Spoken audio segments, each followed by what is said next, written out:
Hello everyone, my name is Aidan Hill. I use they, them pronouns. I'm running for Berkeley City Council, District number 7. The reason why I'm running today is because change is happening all over Berkeley, but it's happening way too fast for too many people. Too many people feel like their businesses have no chance of living. The people who are here working 80-hour work weeks, the AGI, the annual gross index for renters, they feel like it's getting harder and harder to live and to be in their own communities. We're seeing a lot of that in District 7. But too often for the City Council, the people who make these decisions of power aren't the ones that are burdened with the cost. It's the ones who live here. It's not the ones who go into a higher office. It's not the ones who leave, but it's the ones who stay. And I'm one of the people who stay. I've been involved with Berkeley politics for about 10 years now. I moved here in 2016 as a student initially, a transfer student from Southern California. And I love the Bay Area, I love the culture. I also grew up in a place with wide open public spaces and mountains and people having mom and pop shops. And so coming here, it was a culture shock. And I remembered coming here when I was younger because my sister went here and did choreography and did dancing with former council member Cheryl Davila. And I remember her showing me around Telegraph Avenue, and there were street vendors everywhere, incense everywhere. And now, when I work with the street vendors, like Zaf, it's really hard for them to know that they're going to be able to stay in place. For People's Park, we saw a 10-year battle in which the people wanted to just have an open space, a grove of redwood trees in their own community. They call us NIMBYs, but really, none of us have our own backyards. We live in apartments. They say, thanks. They say that we are against housing, but we're the ones that are struggling to live in our own housing. Michael Delacour, one of my best friends who co-created People's Park, I was there with him when he was struggling for housing, when he was going through an eviction at his age. And that was one of the hardest struggles I've seen an elder have to go through. But Berkeley had services available. In-home support service was available. And where I grew up, that wasn't necessarily the case. I'm here to protect those services because I know they matter. I know the people who rely on those services matter. And as someone who works with lifelong medical care, SEIU, UHW union worker, a case manager who works with complex patients every single day, I know that as this society is becoming to get more complex, more climate unready, more politically contentious, we need steady leadership. We need leadership who is going to take this seriously. The difference between me and the other candidates is not only my unwavering support for the people in People's Park and the community of 57 generations of people that sung, danced, made friends, laughed in the moonlight. My commitment is to public space. My commitment is to the people at Chess Club, held down by one of our elders, a veteran, Roosevelt Stevens, who supports me, my campaign. Holding it down every single day. When we do Food Not Bombs, and I've been a part of Food Not Bombs, East Bay, for 5 years, we helped co-create the weekend program at the beginning of the COVID-19 pandemic. This was a population of elders who weren't able to have steady income or food. This was a population of unhoused people who didn't have access to any restrooms because UC Berkeley was virtual. And when we realized the size of this one institution, this corporation, and how many people, including myself, are a part of it, whether it be a workforce, whether it be as students, it's hard to imagine one of us being able to stand up to that and hold them accountable. But the proof is in the pudding. I was there during the raids, I was there during the surveillance, and I'm still there at the People's Park Garden, helping students usher in a new generation. None of my other colleagues can say they're doing that. When Telegraph for People came for the businesses on Telegraph Avenue, I worked with those businesses, those same businesses who didn't want to get upraised. You know, the council member at that time, 2018 to 2022, was in favor of demolishing all of it. And we see the consequences of that right now with the 20% affordable housing, AKA 4 affordable units in those. And we see buildings which were thriving now vacant. Southside looks like a desert, but Southside isn't a sacrifice zone. It is home. And I have been here for 10 years. And I know you have been here for so much longer.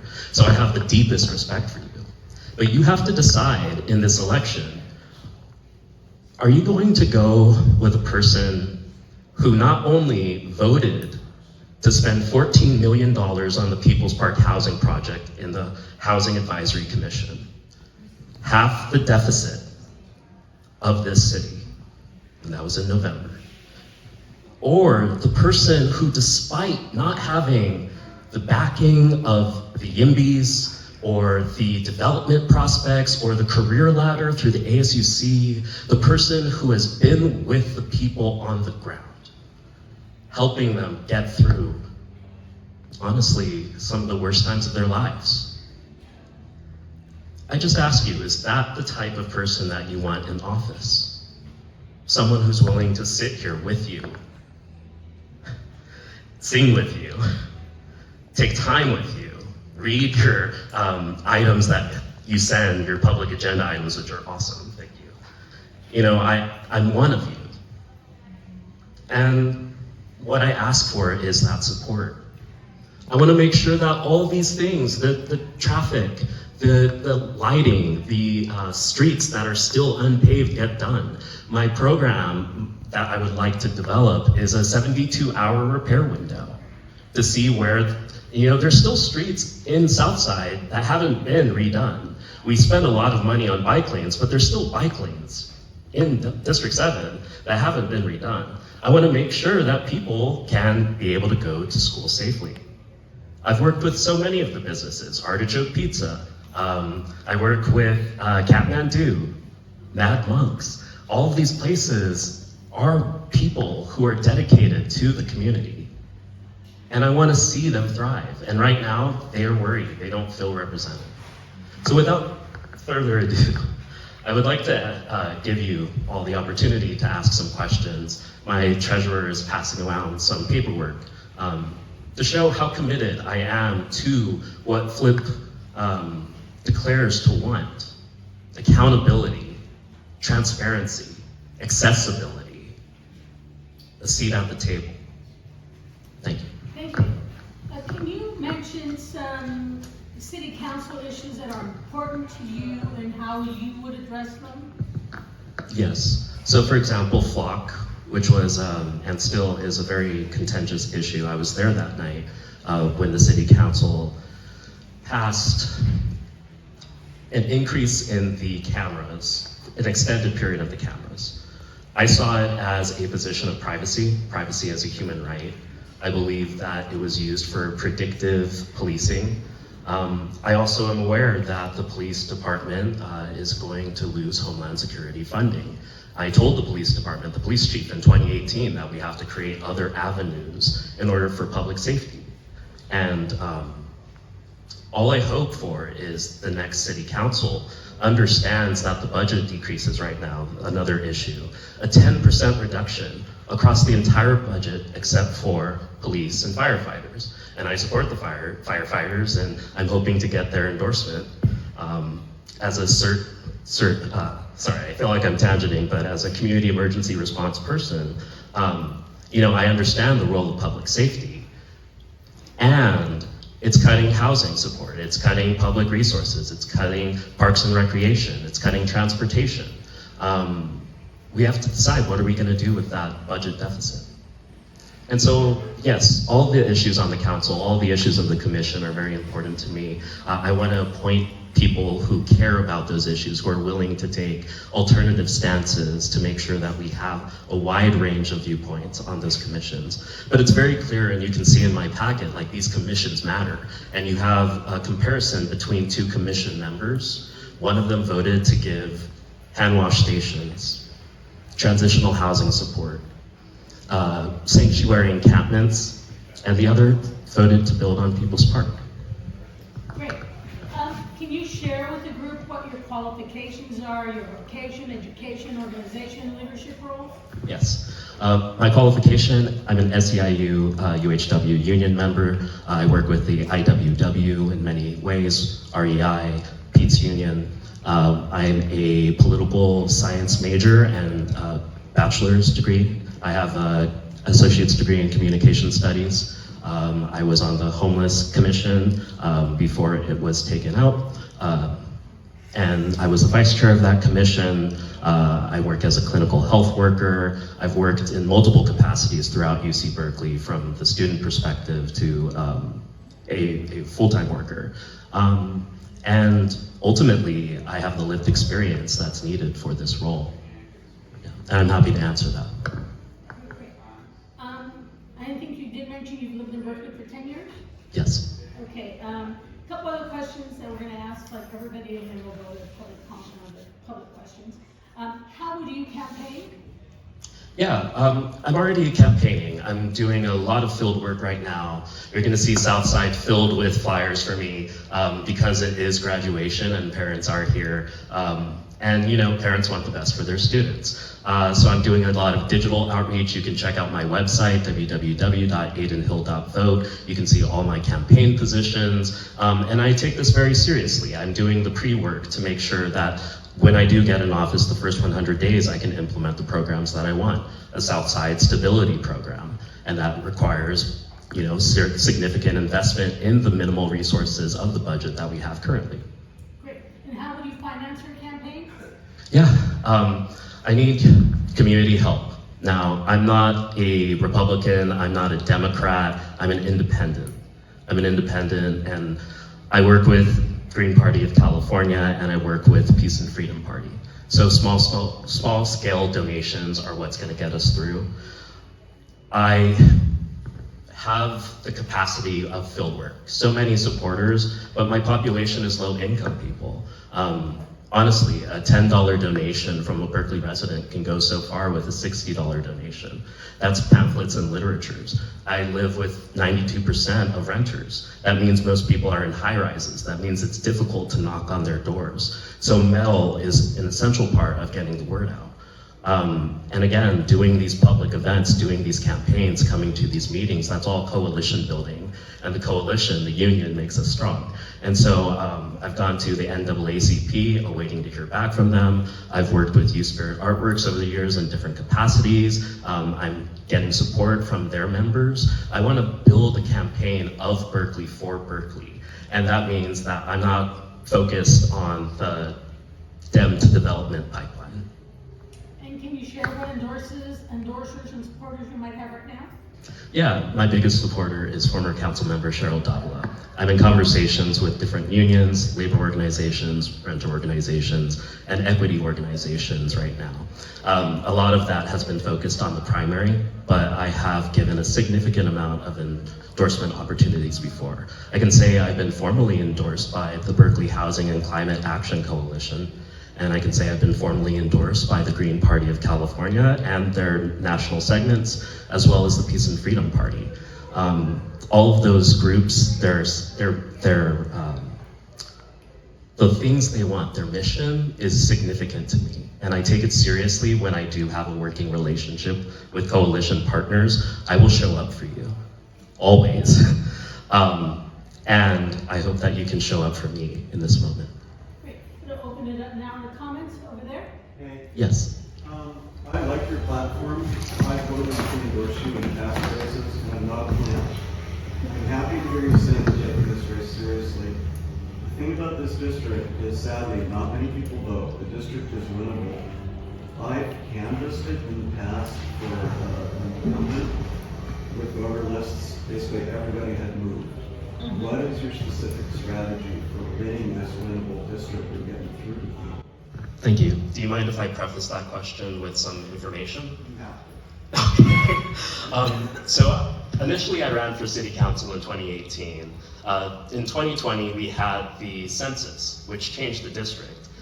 Basically there was a coalition that was More Student Housing Now, which had Rigel Robinson a part of it, and they wanted to make it a super majority student district. Now it's important to recognize that it's a low voter turnout.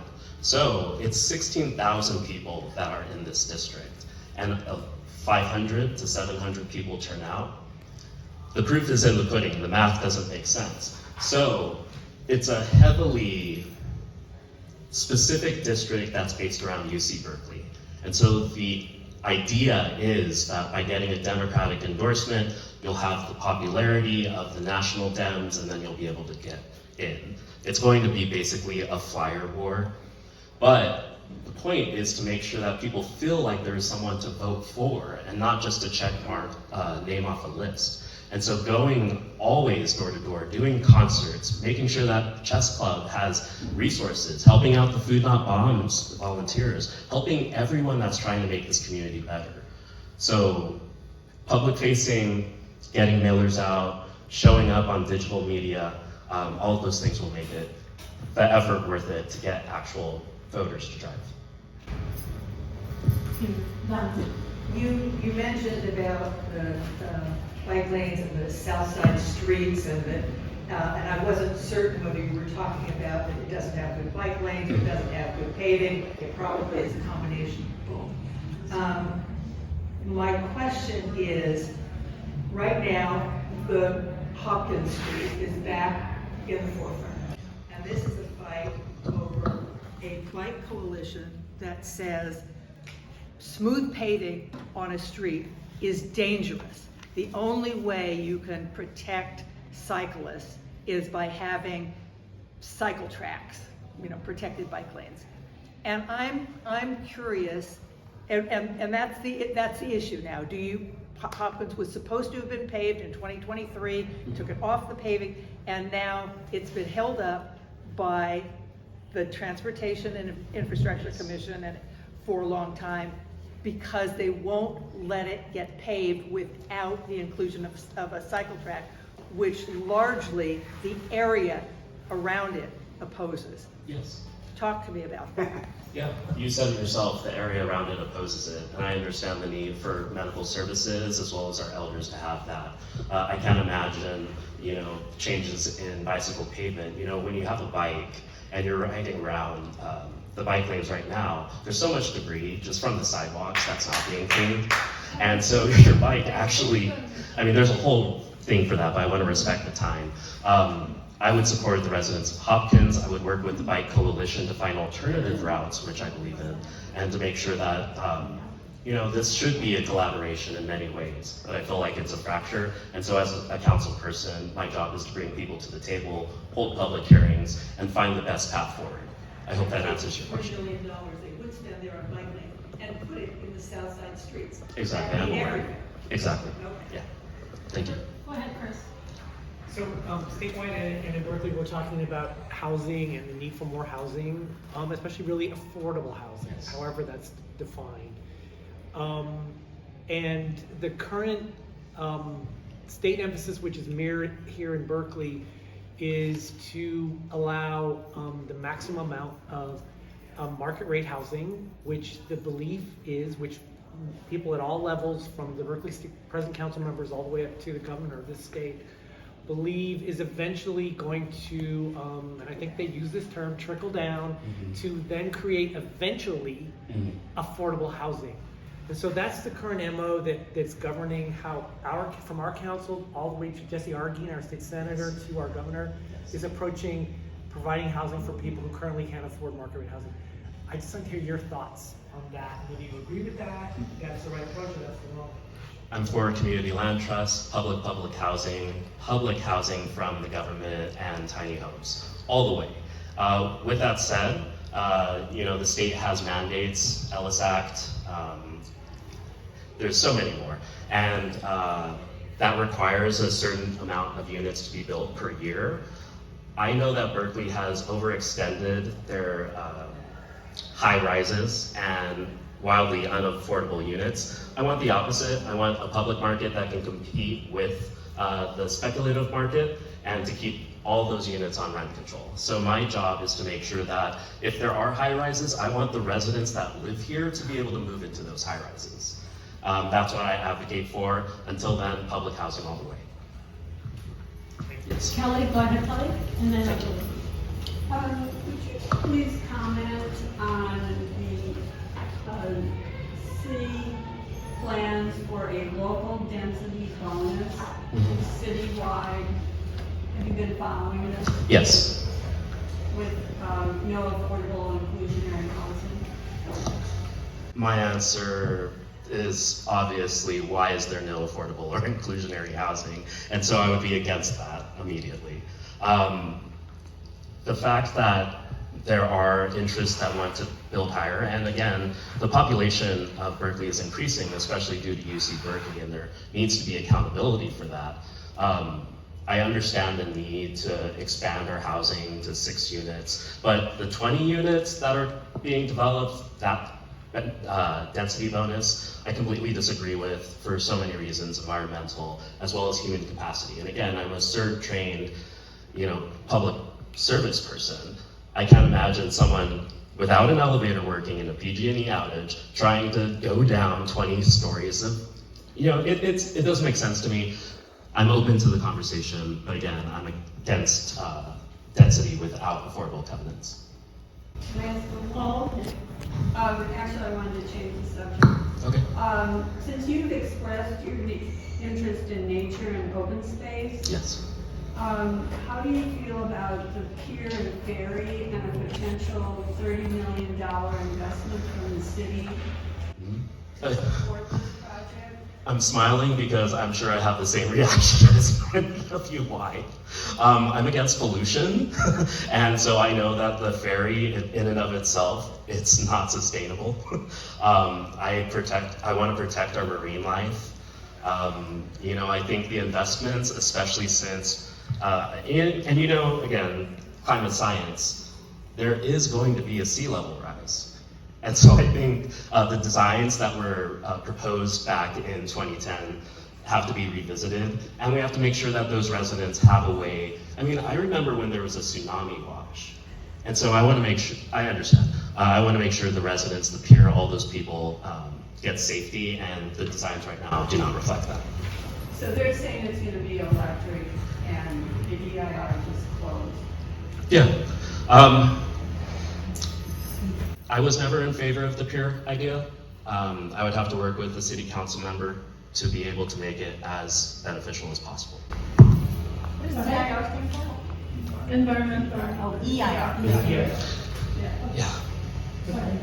So, I'd like to talk about upzoning. Yes.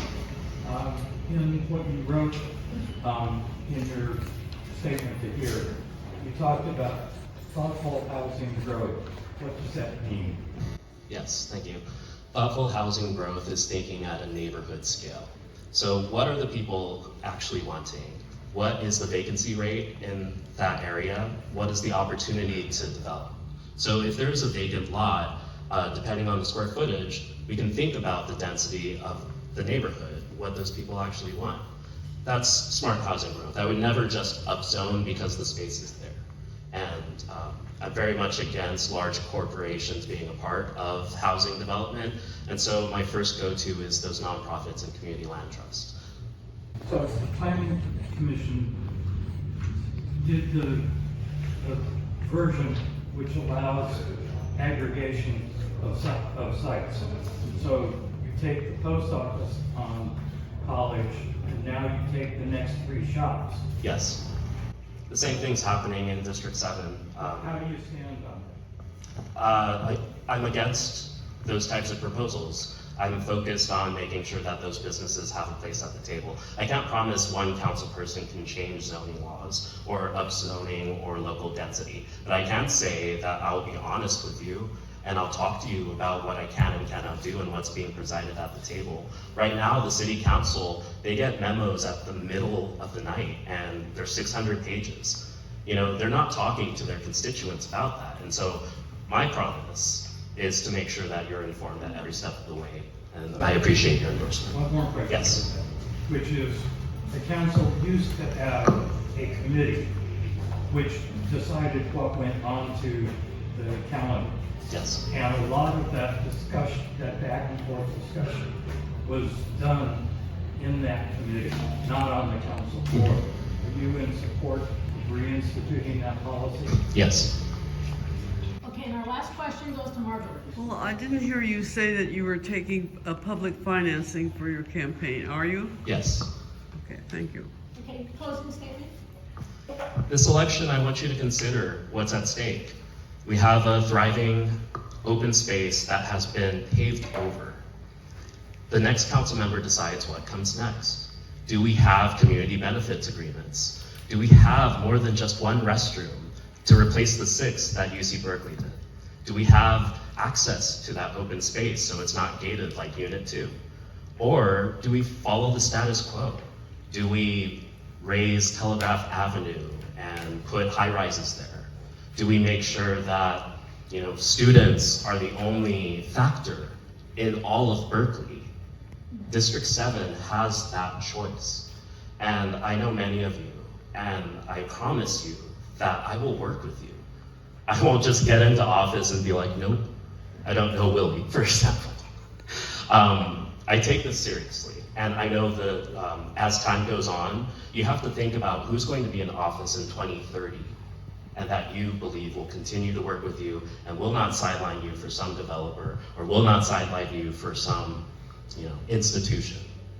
And that's what we're facing today. Thank you.